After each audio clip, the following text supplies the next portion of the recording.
For the next hour, you'll be leaving the Show Me state and entering the Show Me the Money state. So stop what you're doing, grab a pen, and get ready to learn. Randy and Jake Floyd of Floyd Financial Group will be your guides for straight talk and honest answers about living the life you deserve in retirement. So prepare to be empowered. Now, here are your Show Me the Money hosts, Randy Floyd, Jake Floyd, and Jeff Shade. Good morning. Welcome to Show Me the Money with Randy and Jake Floyd, the radio show that gives you the straight talk and honest answers you need to help you reach your wealth management and retirement goals through smart investing and careful planning. My name's Jeff Shade, and as always, I'm just here to ask the questions, but of course, the words of wisdom and solid advice, they come from Randy and Jake Floyd of Floyd Financial Group. Jake is off this week, so I'll say good morning to you, Randy. How you doing today? Very well, Jeff. How are you doing?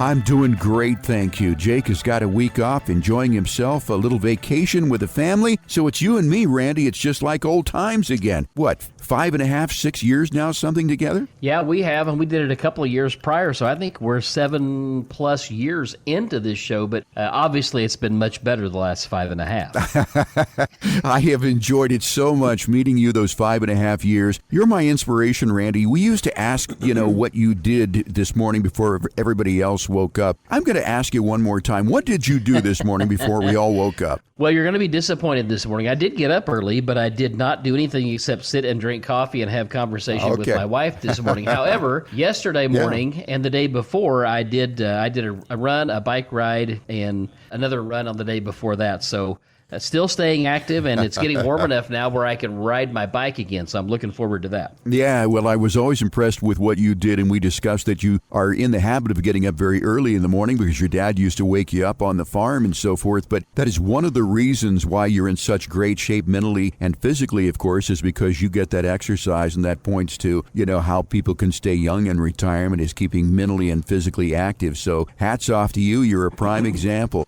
Well, Randy, a lot to talk about on today's show. We're going to talk about artificial intelligence, inflation, stock market, bond market, just all sorts of things, interest rates and so forth. So where do you want to start with this current event segment here? Well, let's talk about the thing that everybody wants to talk about. What is inflation doing?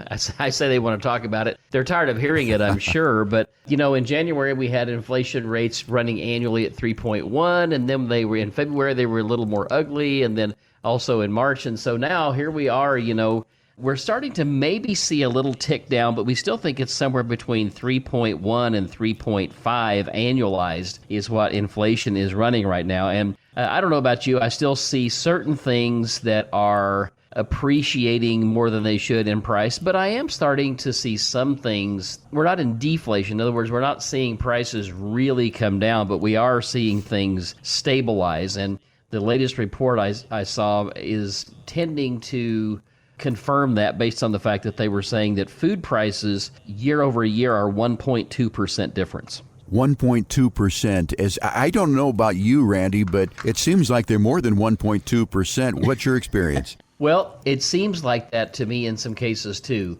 But I started to kind of go back and look at some of the price points and things, and I think things have stabilized from where they were. Now, I will say this, looking back over our shoulder at inflation and what they said it was and what it actually was in the food category, I think that food prices have gone up a lot. And people say to me sometimes, well, when do you think inflation will really get under control?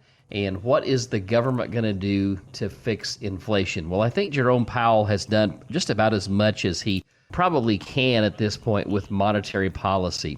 He really can't afford to push interest rates much higher from two standpoints. Number one, we have debt in this country. You're probably aware that there's like $34 trillion of that, right, Jeff? And yeah. It's one of those things that yeah. Some of that has to be refinanced from time to time because it comes due. It comes up to the end of the period that we borrowed the money for, right? Just like when you have a mortgage or a car loan or anything like that, you have to eventually, pay the interest at least.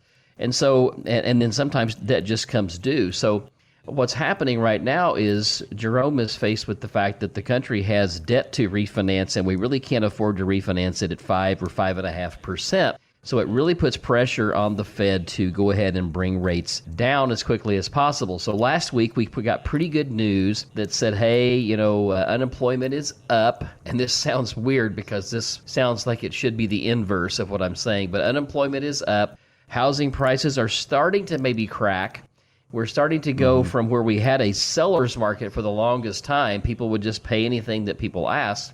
And now we're into a balanced market, which means basically it's nip and tuck, and maybe you're getting asking price, but you don't have 5 bidders willing to pay you more. And then when that pendulum swings a little further, it's going to go to where maybe it's going to be a buyer's market again. We don't like to see a lot of that, but at least if we can get back towards center, that's going to be a good thing because that'll help control prices.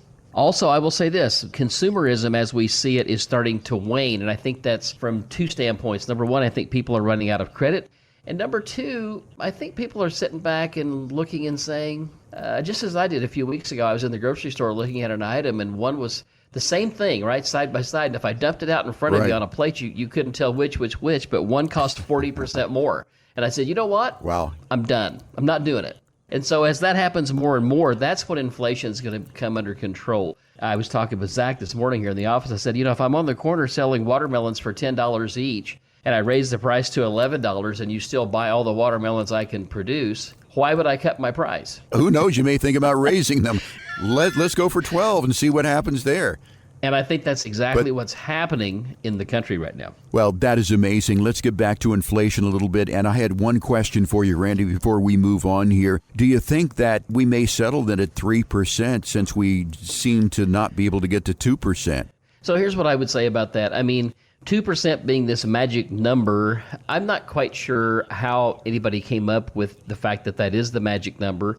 I always refer to the rule of 72 that says whatever your inflation rate or your interest rate is, divide that into 72, tells you how many years it takes for things to double in price. So if I have a positive 3% inflation every 24 years, because 3 times 24 is 72, every 24 years, things cost twice as much. At 2%, everything costs twice as much every 36 years.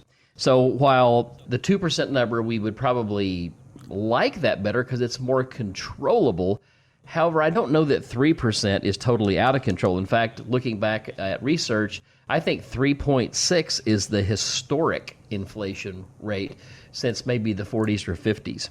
Yeah, I was taking a look at that myself just the other day, and also the COLA increases to see what they were. And many times they're tied to the inflationary rate this year. I think a lot of people are predicting that the cost of living adjustment with Social Security is going to be somewhere between 2.5% and 3%. I think I read 2.6% right now. So that's what's going on in terms of that front. You're listening to Randy Floyd with Floyd Financial Group. Our program is called Show Me the Money. Our telephone number 417-889-7233, 417-889-7233. If you'd like to get in and sit down with Randy and Jake there at Floyd Financial Group and get your no-cost, no-obligation retirement review. Randy, let's continue now with current events. We've talked about inflation. We've talked about interest rates a little bit. How is all this affecting the stock and the bond market? Sure thing. So, when we look at bonds and where we've been, if you remember back during the financial crisis, 2007, 8, and 9, which, when you think about that, Jeff, that's been on the short side, being 09, counting forward, that's been 15 years.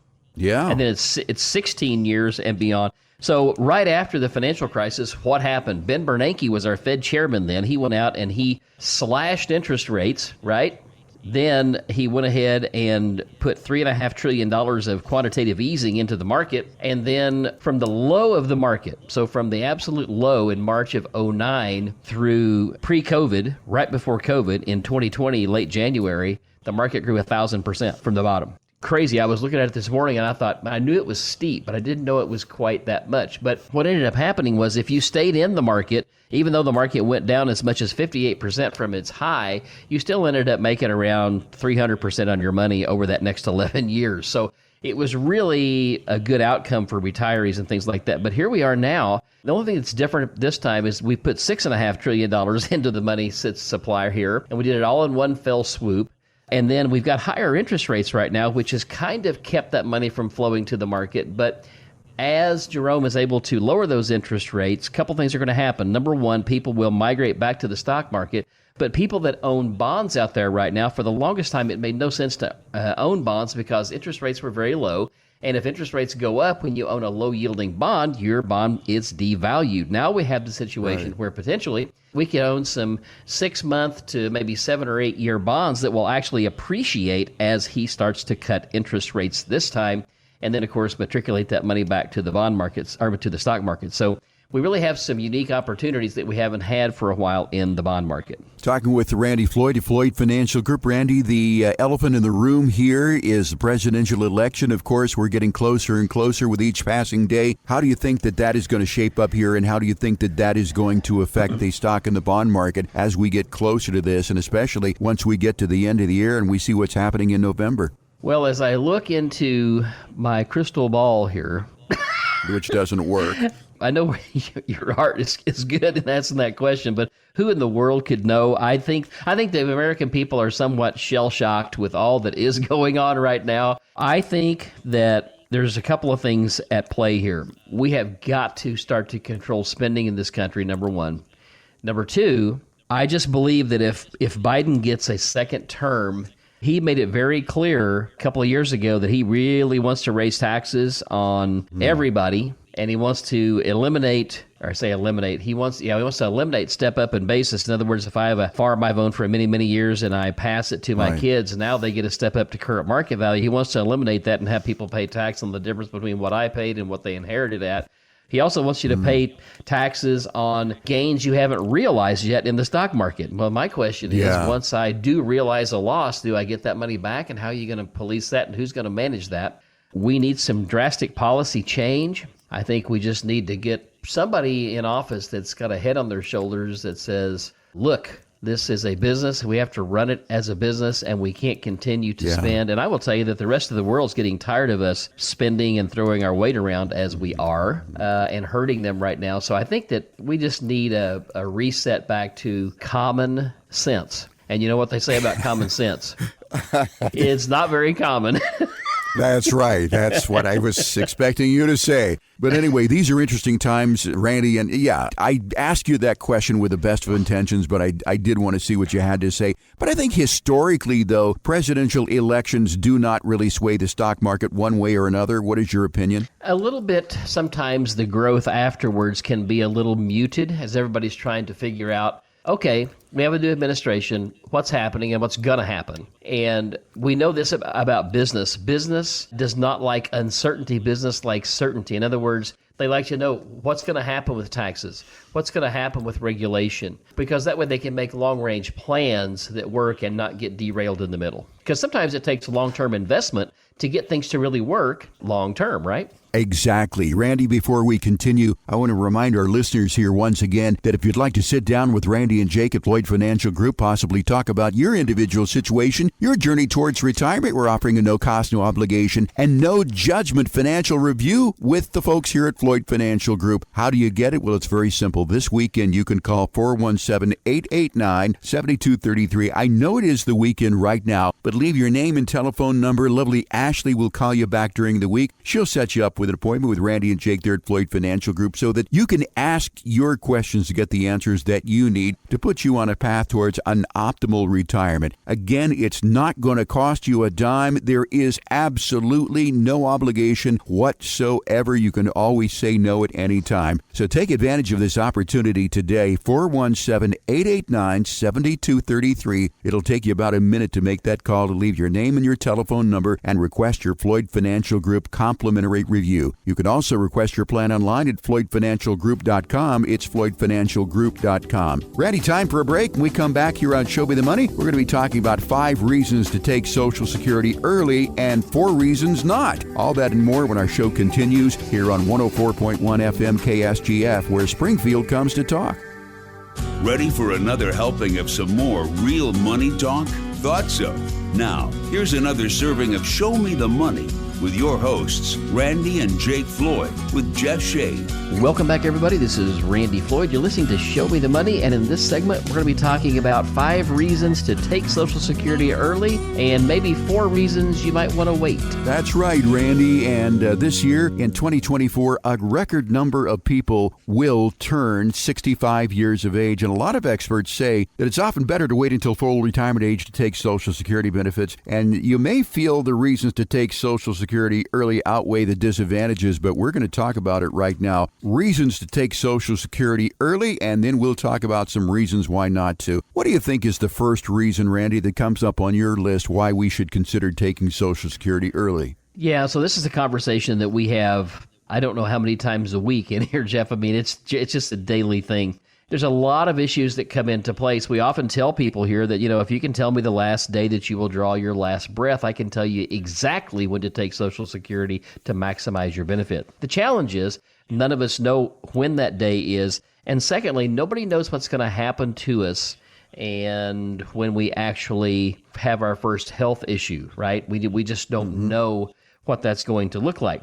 So the first thing that comes to mind, though, is if people have health issues, if they just aren't able to work anymore, it's so painful for them to go to work, maybe they need to go part-time, and maybe that's why they take Social Security as early as age 62 to get things going, and then are able to hold down a job part-time and maybe do a little better than they would trying to hang on and do the job and be uncomfortable physically versus going to Social Security only and suffering financially. That they can maybe do a part-time thing and have the best of both worlds. Right, so health issues, the number one reason why people may want to take Social Security at age 62. Now, there are some things that come with taking it early, and we'll discuss that in just a moment. But if you do have health issues and you just can't work anymore, either physically or mentally, that is a very good reason to take Social Security at age 62, just a little bit early. What's the next one on the list here, Randy, at least as far as you're concerned? Yeah, it's this deal that people say, I'm sick and tired of being sick and tired.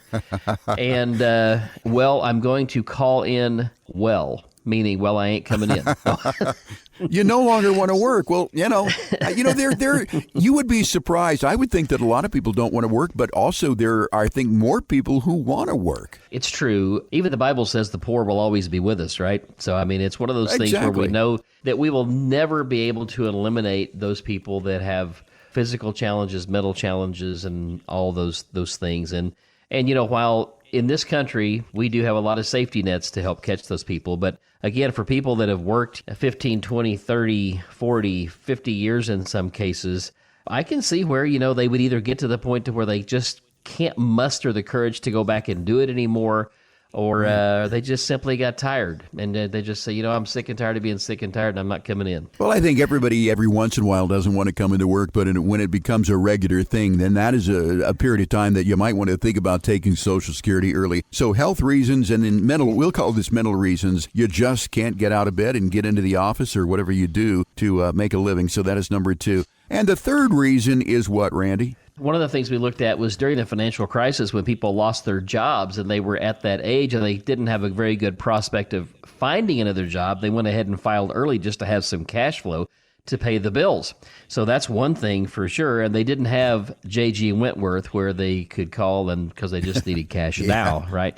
So, but just to pay the bills. And we're probably headed for a recession here coming up in the country. I don't think it's going to be a very severe one, but I think we're probably going to have one. And we need to remind people, too, that the market and the economy are two separate things. And the market works independent, looking forward 12 to 18 months, trying to predict the future, whereas the economy is the here and now. And so we've already been through the downturn in the market. We had that in 2022. We were negative 20% due to the fact that interest rates were going up so high, and everybody was trying to figure out, hey, after COVID, do we need all these workers we hired? We're starting to see some companies cut back and things, but I think that we won't have the same issues we had in 7, 8, and 9. But it can be one of those situations where it's a situation where people just say, I'm only making.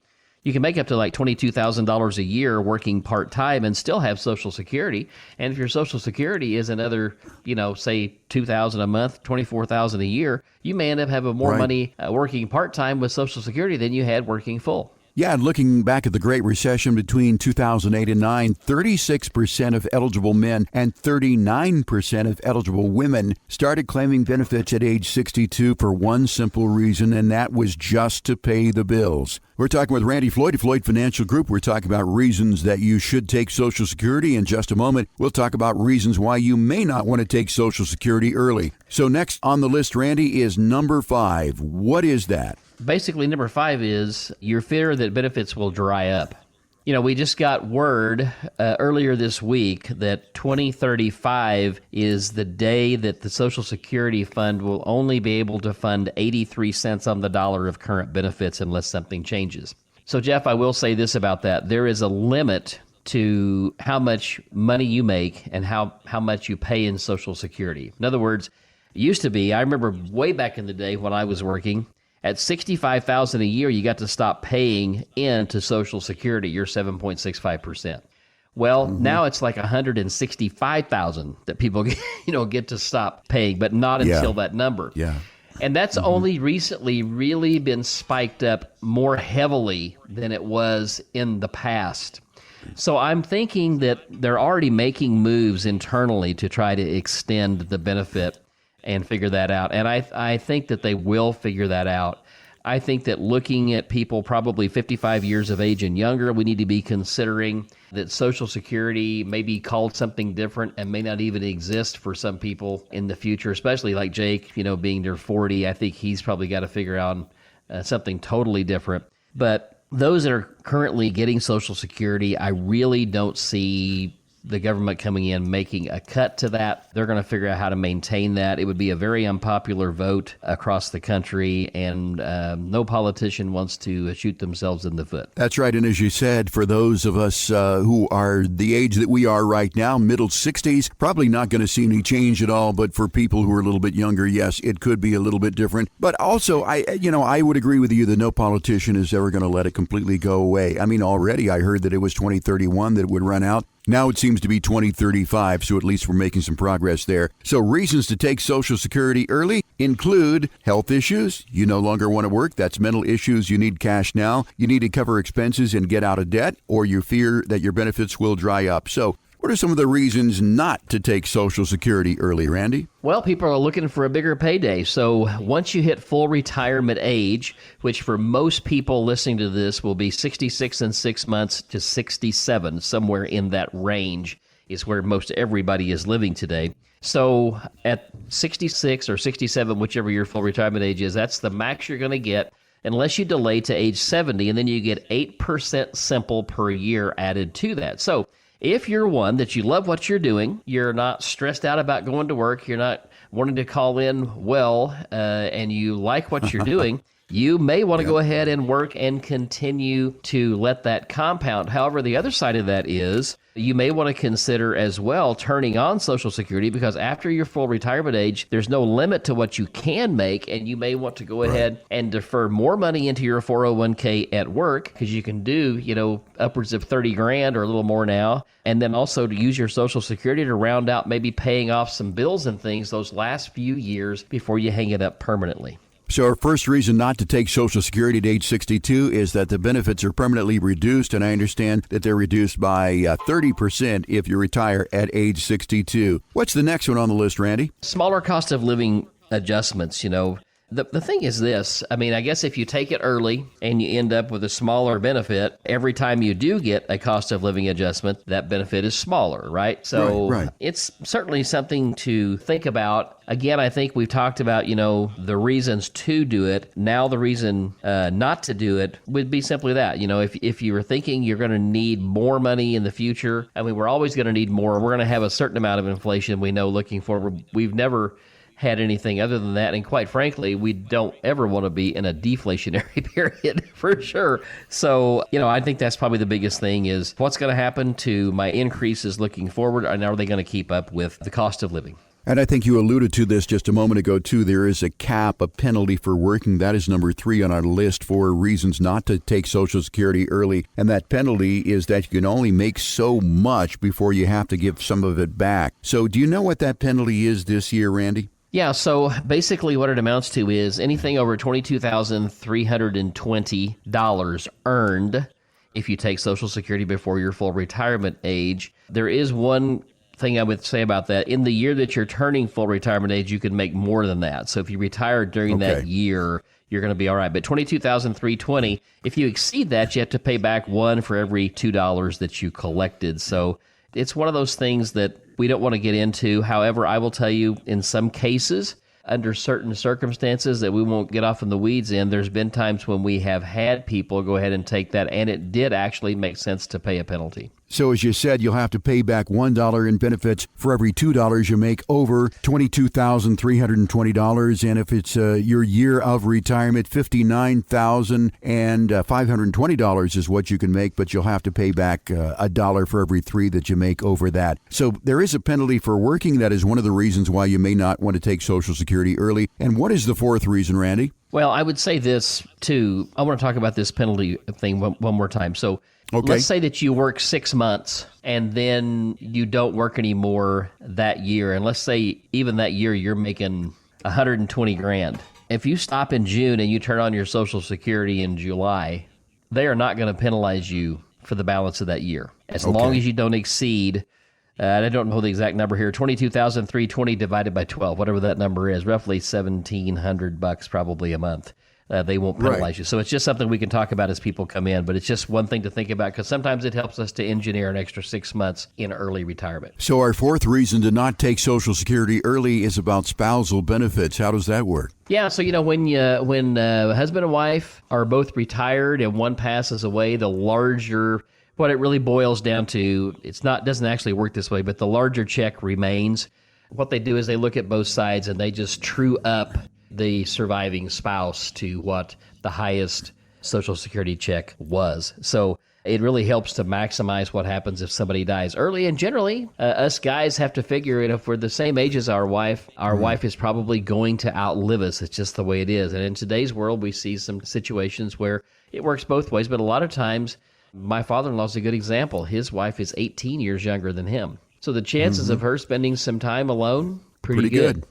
Talking with Randy Floyd, Floyd Financial Group, we're talking about reasons to take Social Security early and reasons not to take Social Security early. So before making any final decisions about taking Social Security benefits or postponing them until later, you might want to consider consulting with Floyd Financial Group. And to that end, we are offering a no-cost, no-obligation opportunity for you to sit down with Randy and Jake at Floyd Financial Group. Ask your questions about Social Security, when to take it, or any other concerns that you might have on your journey towards a prosperous retirement.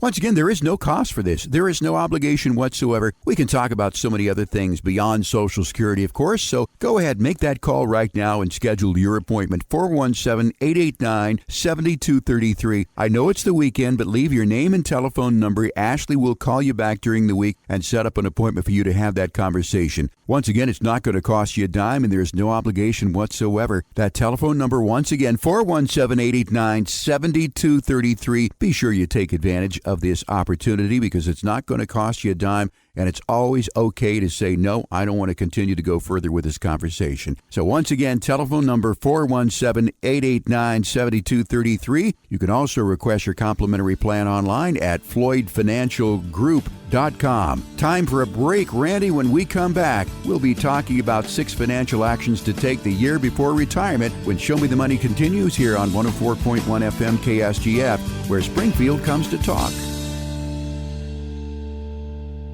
We're back with your financial catch of the day, and it's a big one.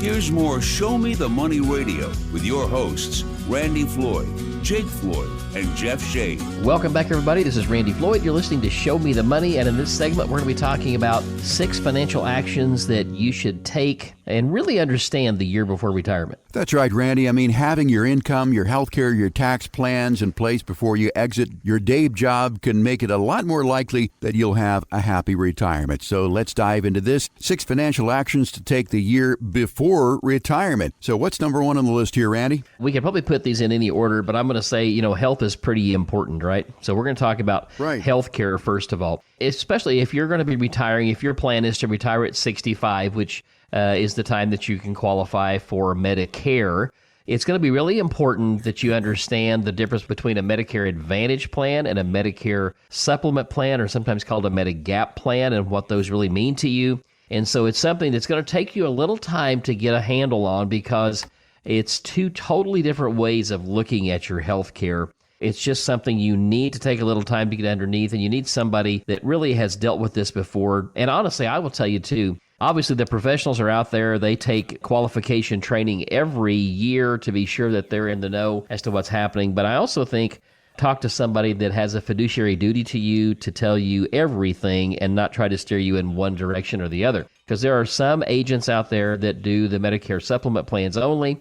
There are some that are doing Medicare Advantage plans only. You want somebody that's doing both and understands both sides. Yeah, there are pros and cons to each of those. So again, healthcare is very important on your list. I don't know if that is the number one thing to consider before going into retirement, at least a year before, but I think it is within the top 2 or 3. So healthcare, very, very important. What is the next one on the list here, Randy? So secondly, I would say that this is very important, and this is very important, to simplify your financial life. So in other words, some people have, when they come to see us, I had one lady come in, she had 21 bank accounts.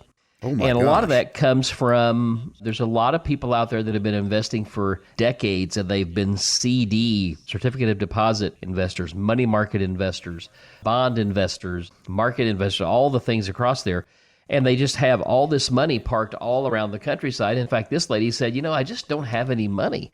And as it turned out, in the 21 bank accounts, she had quite a bit of money after we added it all up. But it didn't seem like it because she couldn't, really put her fingers on it and just see it all lumped together. So I would say this, when you're looking at getting ready to retire, you probably got a 401k, you may have some savings, you hopefully have an emergency fund, you may have a brokerage account, you may have some CDs at the bank. Like I said, it'll be important for you to get those things positioned to where, and if you don't have this, you need to do this. Get a power of attorney for finance for you and your wife so that you know who's going to take care of things in the event you cannot.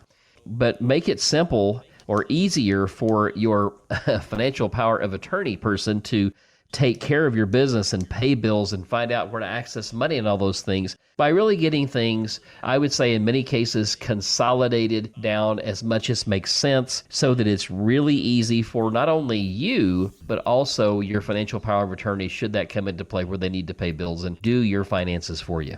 So, Randy, when it comes to simplifying your financial life, as you said, consolidate things, but where does debt fall into this equation? Oh, yeah. You want to get out of debt as much as possible. You don't want to have, number one, all these accounts to manage, plus about 10 or 15, 20 bills to manage. It's really nice to get to the point to where, if you can, doesn't have to be this way for retirement, that you don't have a mortgage, so you don't have to pay that. It does change one thing for you, though. You're going to get a tax bill and an insurance bill, most likely lump sum each year. So you have to kind of figure that out because normally that's in everybody's escrow payment, right? But once you pay your house off, that's a major debt off your shoulders. You got just taxes and insurance to deal with. The other thing is, too, if you don't have all these monthly payments and things going out, it makes it very simple. And what, a lot of people do is, and today especially, my wife and I, we use a credit card. We put everything on it. We get 2% back on everything we buy on there. And we run our life on there. And then we write one check a month to pay off that thing each and every month. So it costs us no interest. We net 2%. The other thing I would say, too, is you can do bill paying through your bank account where you can pay your utility bill, your gas bill, all those sorts of things. If you can automate those things and make it simple, I would highly recommend that you do that because, again, it's simple and less moving parts is better when you retire, especially when you start to travel and you're not home and you're out across the country or maybe across the globe. You don't want to have to be trying to log on and get to someplace to log on and mess with that stuff all the time that you're gone. Right, Randy, and you talked about the mortgage, and I want to review this a little bit. Is it always a goal to pay off the mortgage when you get into retirement? What do you think? So I would say it's not always a goal. It's going to depend on each individual person or couple, I would say, really, as some people can manage, or they don't mind having payments. I would say this, if you have a 3% mortgage, don't pay it off. I mean, you can keep your money, especially if the mortgage is $150,000, $200,000 and you're thinking about reaching into a 401k to pay it off. Don't do it. Just say no to drugs and do not do that because you're going to pay way more in taxes than you'd ever pay in interest, especially if you have one of those 3% loans. So don't do that. And then all the money that you put in there, it really doesn't earn anything for you cash flow wise month to month as well. So there's a lot of things that go into figuring out, do we pay off the mortgage or not? Number one, are you comfortable with having a mortgage? Some people say, you know what? I don't want any debt when I retire. That was my wife. She said, you know what? I don't want to owe anybody anything. And at the end of every month, I don't want to owe anybody anything ever. And so that's kind of the position that we live in. Some people will say, well, that wasn't very smart. You shouldn't have paid off your 2% loan. That's probably true. But again, at the end of the day, we always have to remember we're dealing with human beings, not machines. And people Right. feel certain ways. And you know what we want to be in retirement? We want to be what? Comfortable. We've been trying Absolutely. to get there We want to, for 40 to yeah. 50 years. Yeah, we want to be able to sleep at night, and having a mortgage, as you said, it's not always a financial decision. It can be an emotional decision as well. We're talking about financial actions to take the year before retirement. Randy, Floyd, we've come up with a health care plan and simplifying your financial life. We're up to number 3, Randy. What is that one? Number 3, figure out your budget. You know, we always talk to people about this, and sometimes I feel kind of bad because I think people sometimes sense that we're trying to box them in. And it's from this perspective. Number 1, as we grow up, we go to work, we have our kids, they go through high school, they go through college, we pay off the house, we pay off the student debt, we pay off all those things, and we get to a point in life to where we've got more money than month all the time. And so we don't have to worry about where our next meal is coming from or can we afford this or that. And so we don't really live on a budget. We just spend what we want when we want. But now when we get to retirement, we need to have a check and say, okay, so how much are we spending? And are we spending more or less than we're going to spend in retirement? The old adage used to be, hey, I'm going to need 80% of what I needed when I was working. Well, if you're funding 20% into your 401k, that may be true. It's been my experience that generally speaking, people need just about what they need as they were working in retirement. Doesn't change that much. Because the time that you were at work, you now have to fill with other activities, and those activities generally cost what? Money. And some of these activities, you don't think they will, but try to buy a bicycle these days, at least a good one. You know what that's all about, or playing a round of golf. It's expensive. Exactly right. The budget thing comes into play just so that you know exactly where you are and what it's going to cost you. And we take people through this every time we sit down with them and say, okay, here's where you are. And sometimes it's as simple as this, okay? Rather than just sitting down and trying to figure out how much money they're going to need, we say, okay, tell me this. How much is your check that hits your bank account, whether it's twice a month, once a month, every week, whatever it is? And we look at, if the husband and wife are both working, we'll sit there and say, okay, here's your net amount that goes into your bank account each month. Here's your net amount, Joe, that goes into your bank account each month. So this is what your current income is, even though your gross income is probably going to always be 30% higher than that.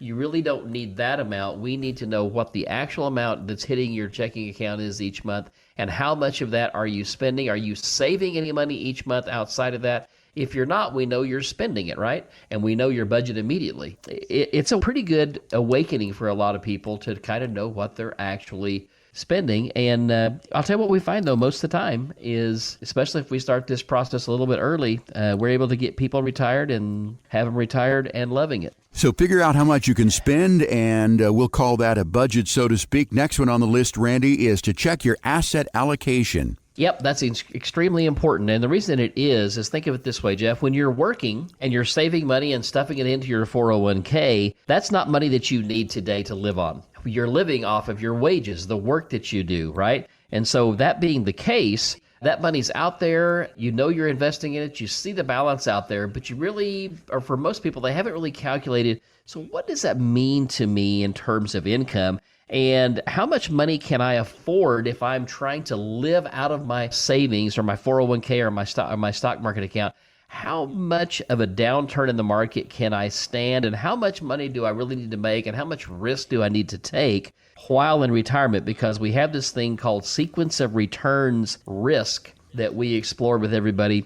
Yes, it's important to make a good return, but it's also important not to lose a lot of money, because when you're living out of your money, it makes a lot of difference. Just because the market goes down does not mean that you don't need your $5,000 or $6,000 or $7,000 next month to live on. In fact, you might even need more than you needed the month before. So checking asset allocation to make sure that you have enough upside potential, but also enough downside mitigation is very important. 6 financial things to take into consideration the year before retirement. We're talking with Randy Floyd of Floyd Financial Group. We're up to maximizing deferrals, number 5. What does that mean, Randy? So basically in this last 10 or maybe the last 5 years when, like I said, you've got all your bills paid off and the kids are out of college and all those sorts of things, maybe that is when you really want to maximize your tax deferral. In other words, you may want to max fund your 401k, max fund IRAs, and that sort of thing, so that you can defer those taxes, especially if you're in the high income tax brackets. If you're 22, 24,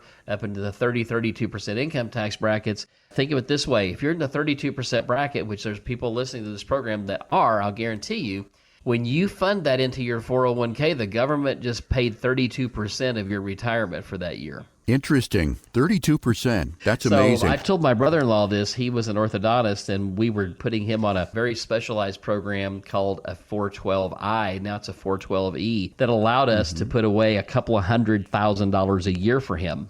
And turned out, in the end, it worked out to where the government did fund 36% of his retirement.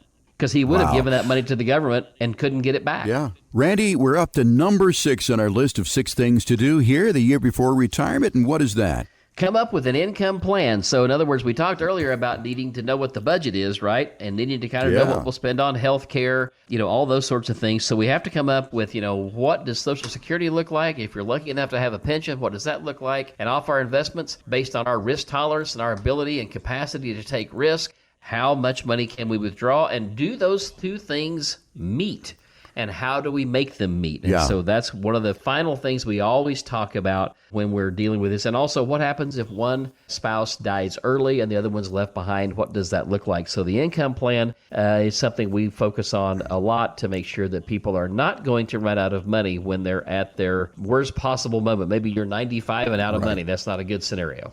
No, not at all. So if I were to put these in priority, I would probably start with the income plan and then go with the expenses. But anyway, the 6 things that we have talked about here the year before retirement that you want to think about is coming up with a health care plan, simplifying your financial life, figuring out how much money you're going to spend, that's your outgo, check your asset allocation, maximizing deferrals, and finally coming up with an income plan. If you'd like to talk with Randy and Jake at Floyd Financial Group about your individual retirement journey the year before retirement, or maybe in retirement or the years after retirement, we're offering a no-cost, no obligation, no judgment financial review with Randy and Jake at Floyd Financial Group, an opportunity for you to sit down on a one-to-one basis and just have a little visit with Randy and Jake there at Floyd Financial Group to get your questions answered. The number to get yours, no cost, no obligation, 417-889-7233. Go ahead and make that call this weekend. Request your plan. Leave your name, your telephone number. Ashley will call you back during the week and set up that appointment for you. Again, it's just a very, very casual conversation to get your questions answered. 417-889-7233 is the number to call. You can also request your plan online at FloydFinancialGroup.com. It's FloydFinancialGroup.com.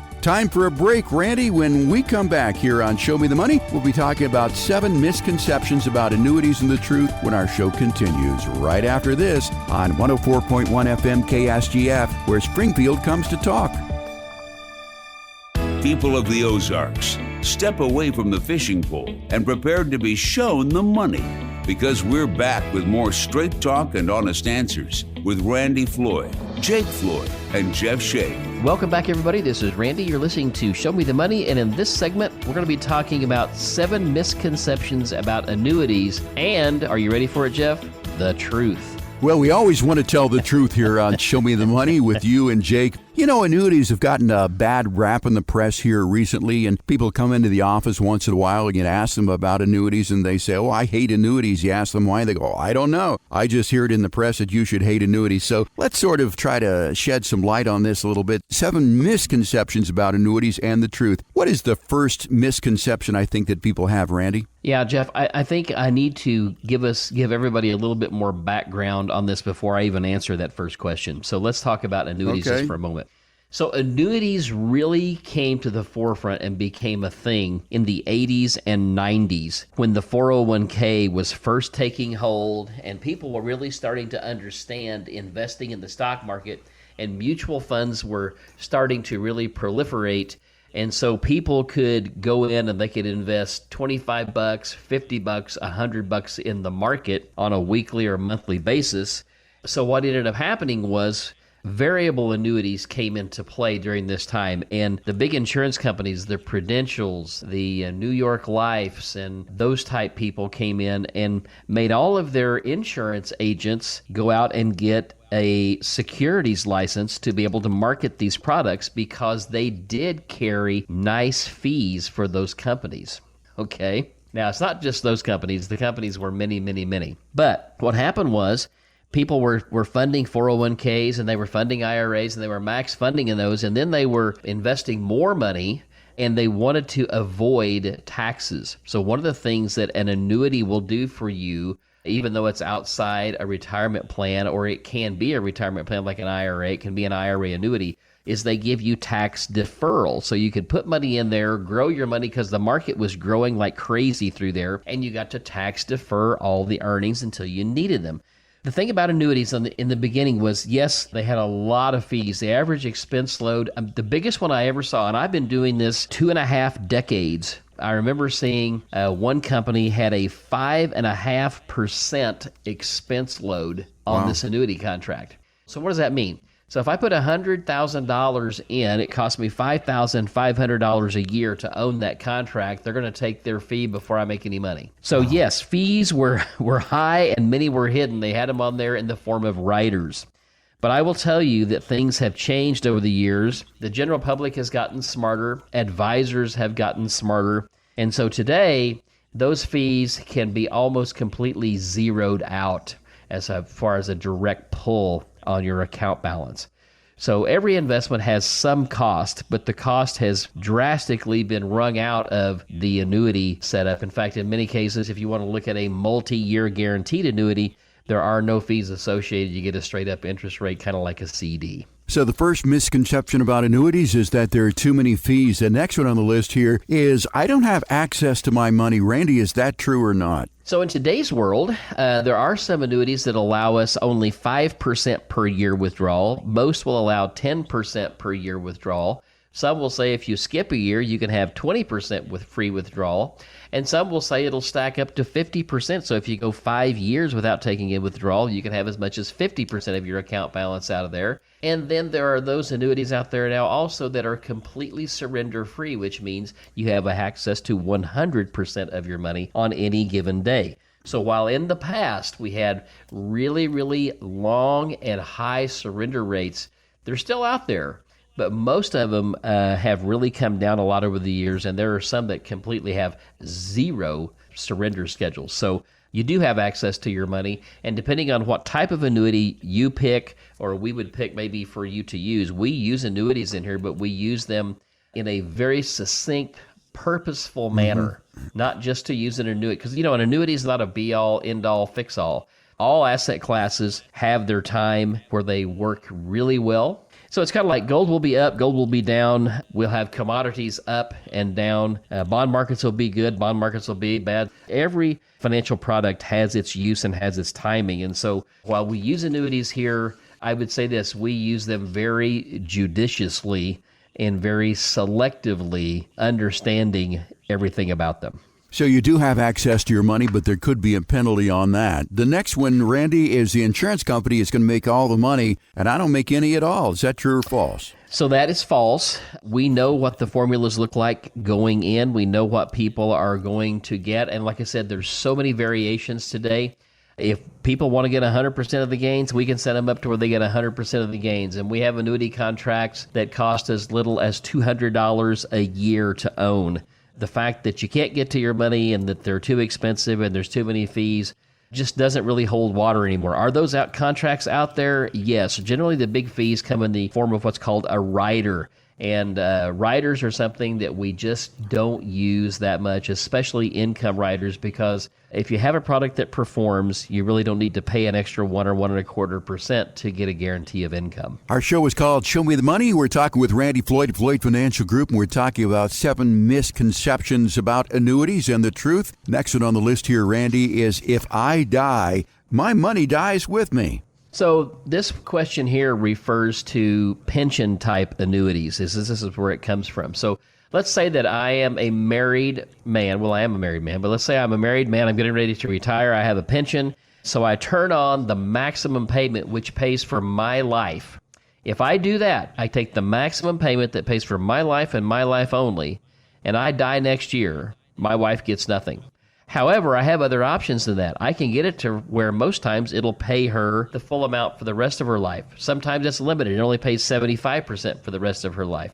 Sometimes they're set up to where it says, we guarantee to pay this for 10 years for sure, period certain, they call it 10 years, or life. which means if I die early, my wife gets paid for 10 years, or if my wife predeceases me, I still get paid for my whole life.